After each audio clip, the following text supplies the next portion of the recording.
Sappiamo tutti che la traduzione è come il rovescio del tappeto o dell'arazzo. Ci dovrebbe bastare, perché per quanto una traduzione sia ben riuscita, se si ottiene dall'1,5% al 5% è già un successo. Del resto non si può dire che la traduzione sia inutile, anzi è indispensabile, perché se non ci fidassimo delle traduzioni, ciascuno di noi dovrebbe ammettere di conoscere 25 lingue. E siccome è impossibile, leggiamo e lavoriamo con traduzioni. Traduzioni di Shakespeare erano in versi molto fantasiose, per lo più tradotte dal francese.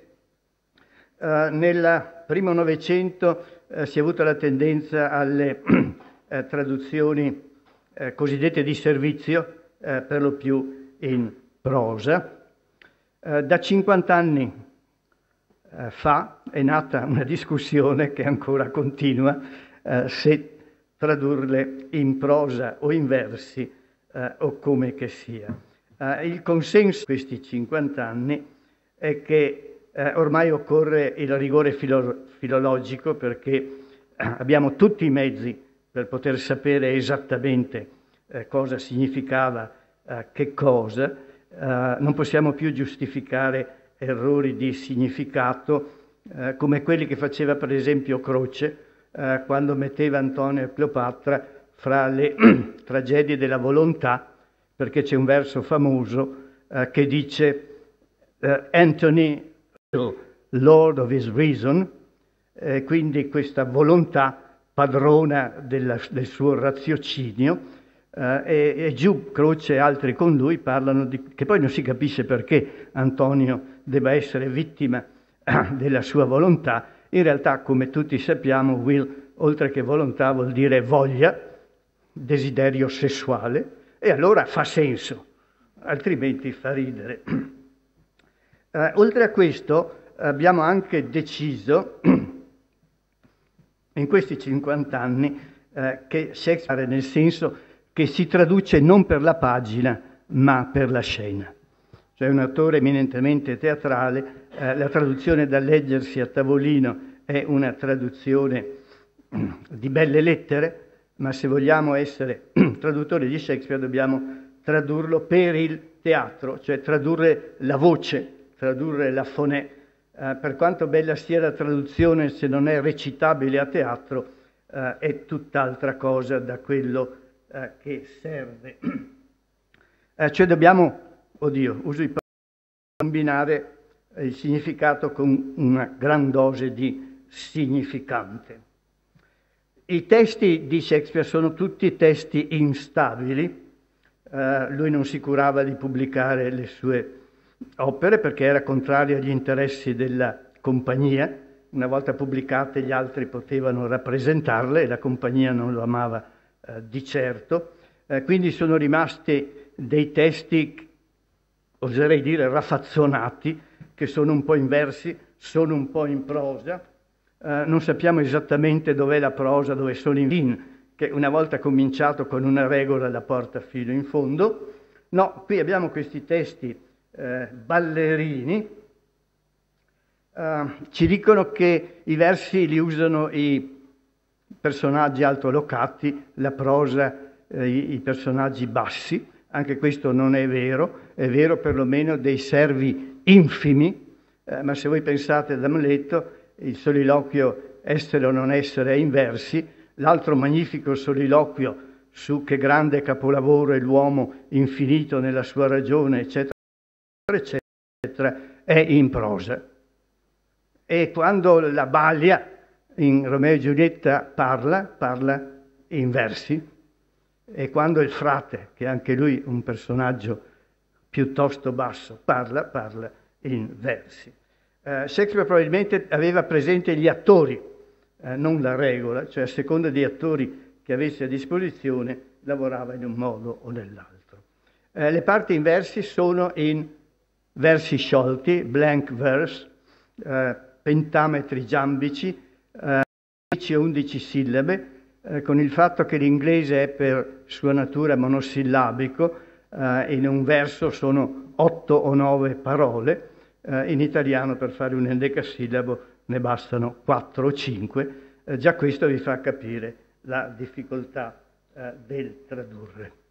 Il fatto su cui mi soffermo questa mattina è che, contrariamente a quanto si crede, Shakespeare non scrive solo in versi sciolti, ma scrive anche fortemente in rima non come Racine dall'inizio, ma quando gli gira, quando l'attore è in grado di dirle, eccetera, eccetera. Sono soprattutto i drammi giovanili che sono in rima, man mano che cresce la sua abilità, sono in versi sciolti. L'uso interessante è che fa della rima, la fa quasi sempre alla fine delle sequenze drammatiche, delle scene o degli atti. I suoi drammi non avevano divisione in atti o scene come abbiamo noi, e allora lui, per far capire al pubblico che la sequenza era finita, zacca il bel distico rimato. A complicare il fatto è che la pronuncia era diversa dalla nostra, per cui proprio da come sono scritte questi versi noi capiamo che alle volte la pronuncia era diversa e quella che a noi non sembra una rima, anzi non è una rima, per il suo tempo erano rime. Forse possiamo cominciare con la prima slide. Ecco, però così. Vedete, sono delle rime alle volte anche un po' sciatte. Per brevità leggerò solo la parte italiana. L'inglese lo sappiamo tutti, comunque è messo là di fronte. Quando Otello uccide la povera Desdemona, dice ti baciai prima di ucciderti, e però questo successivo mi rovina tutto. Ecco, ti baciai prima di ucciderti, per finire non c'è che di mia mano su un bacio morire. Non è molto bella, ma lui rima kiss e this, e non è neanche a cui possiamo rischiare anche noi. Oppure alla fine di Measure for Measure dice portateci a palazzo dove scoprirete come giusto le cose che ancora non sapete. Oppure portateci a palazzo dove vi saranno svelati i retroscena di cui è giusto siate informati. Non è molto bella, ma neanche la sua è molto bella. Eccolo qua, no, non voglio, ecco. Questa è quella che vi dicevo prima, questa è la conclusione di Petruccio quando ha domato la bisbetica in maniera da nazista o sovietico con tutti i procedimenti dell'universo concentrazionale. L'inglese dice he that knows better how to tame a shrew, now let him speak, 'tis charity to show. Ed ecco che gli salta fuori che lui non la pronunciava shrew, ma la pronunciava shrew, perché sia qui che in altre parti del dramma la fa rimane con il fonema show.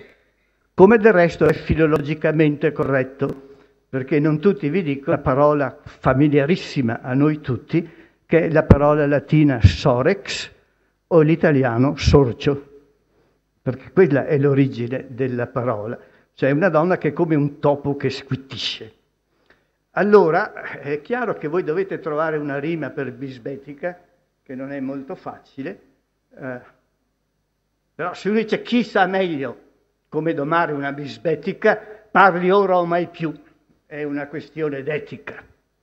E queste sono le cose che deve fare il traduttore.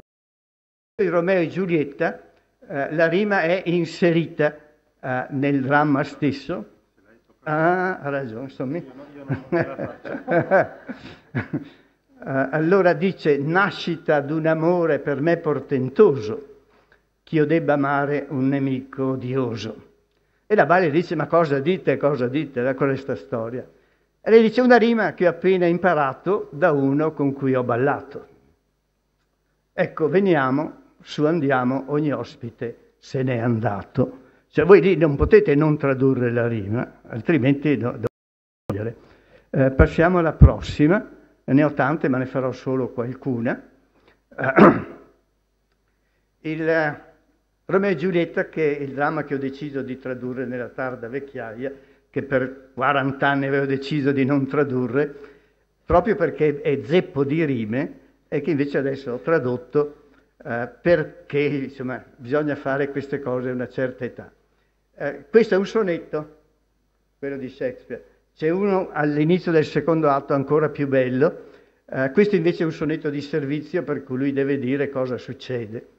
Allora cominciate: fra due case illustri, che è un settenario, nella bella Verona, che è un altro settenario, che fa da scena, per vecchio astio si scatena nuova guerra. Il nuova va nell'altro verso, qui purtroppo finisce con si scatena nuova guerra, e sporca di sangue mani di conterranei, dai lombi fatali dei due nemici, sotto cattiva stella nasce una coppia d'amanti, le cui ambasce e pietose sventure con la loro morte sotterrano anche la faida delle pene di un amore segnato dalla morte e il furore degli ostinati oppositori, che solo la fine dei figli poté placare, per 2 ore sul palco ci farà trafficare, che è proprio quello che dice Shakespeare.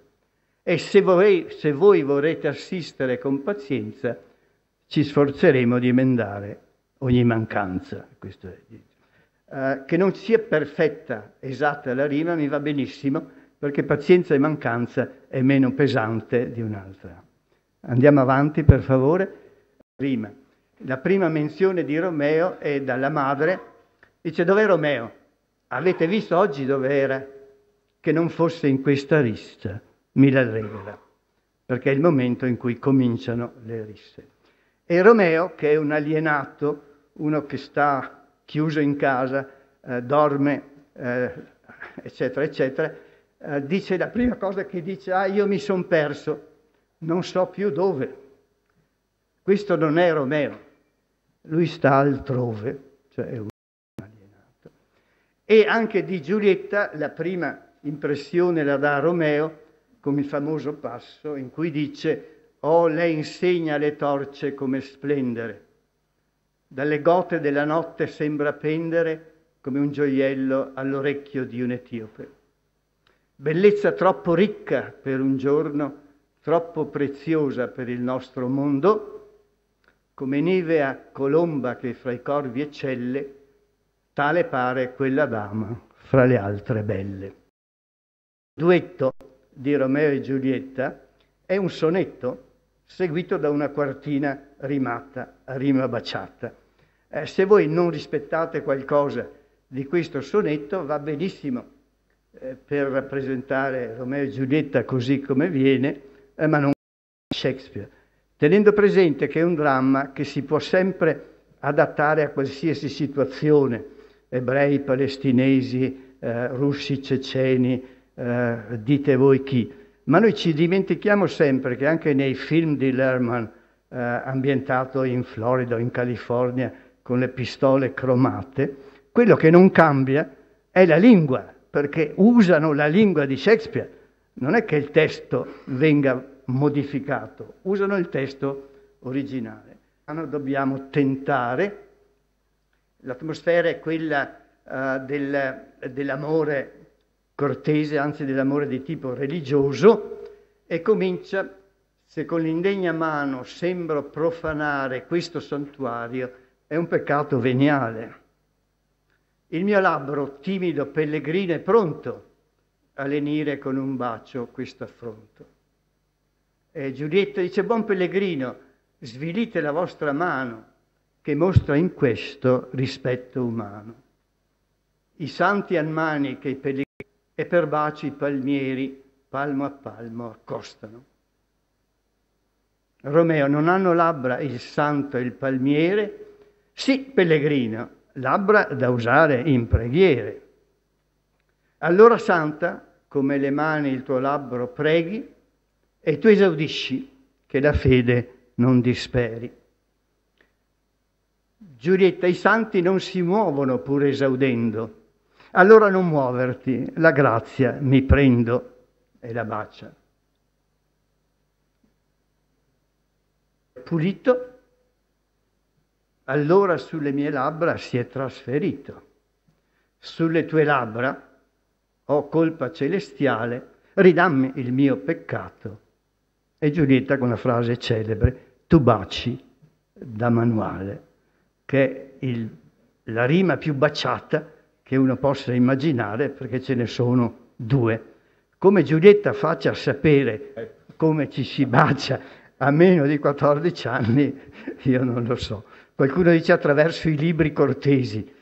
Meno di 14 anni Giulietta leggesse questo. Posso andare avanti con qualche... avevo preparato, sì?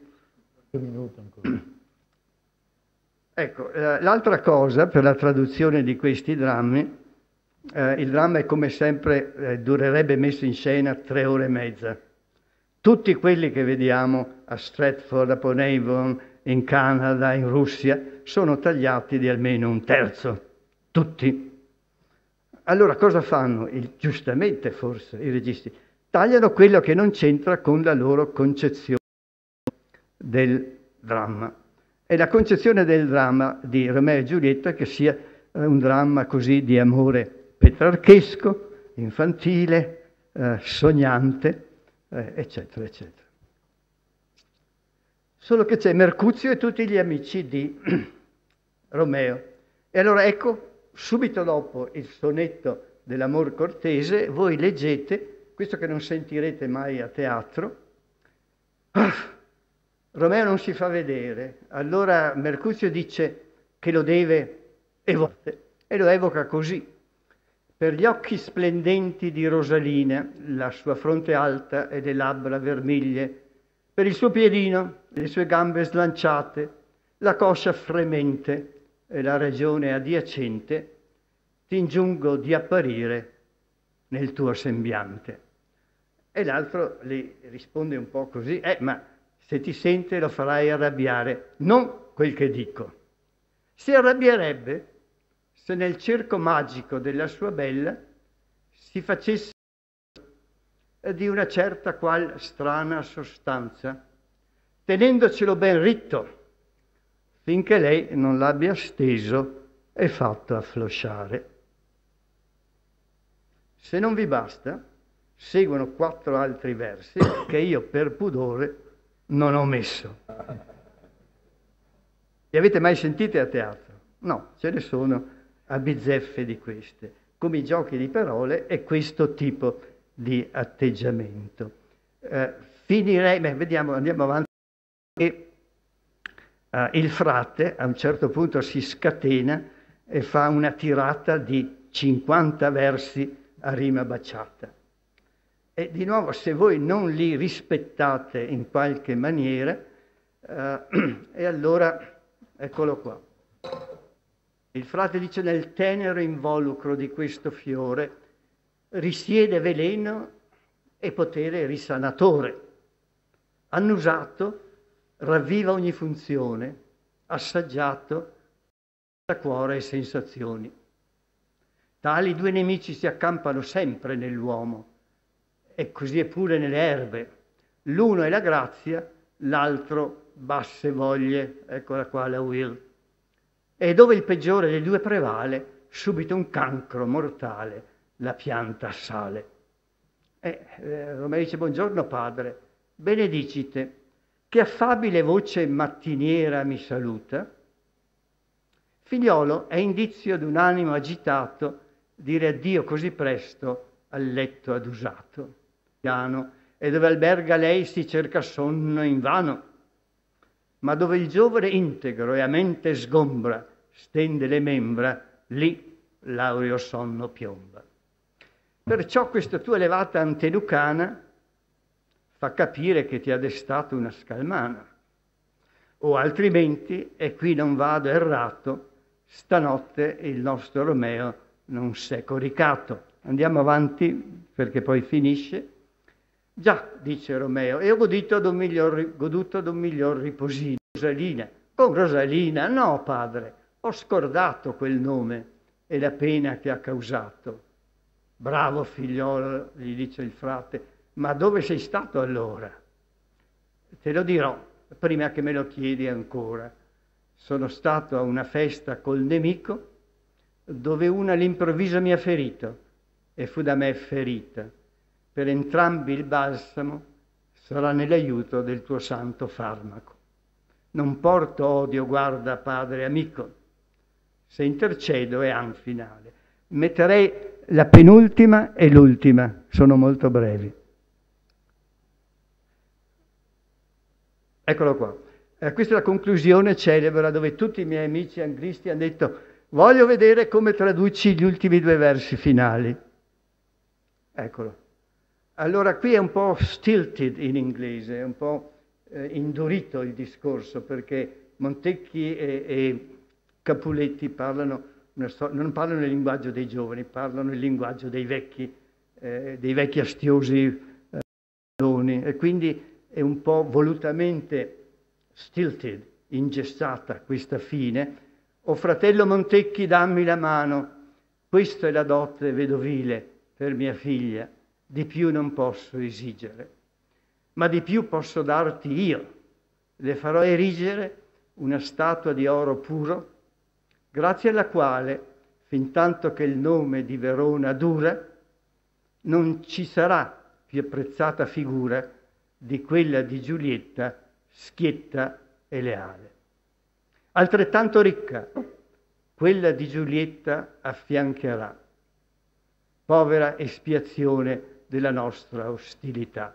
E il principe, che è il più indurito di tutti, tetra pace porta con sé questo giorno, il sole dal dolore non mostrerà il volto.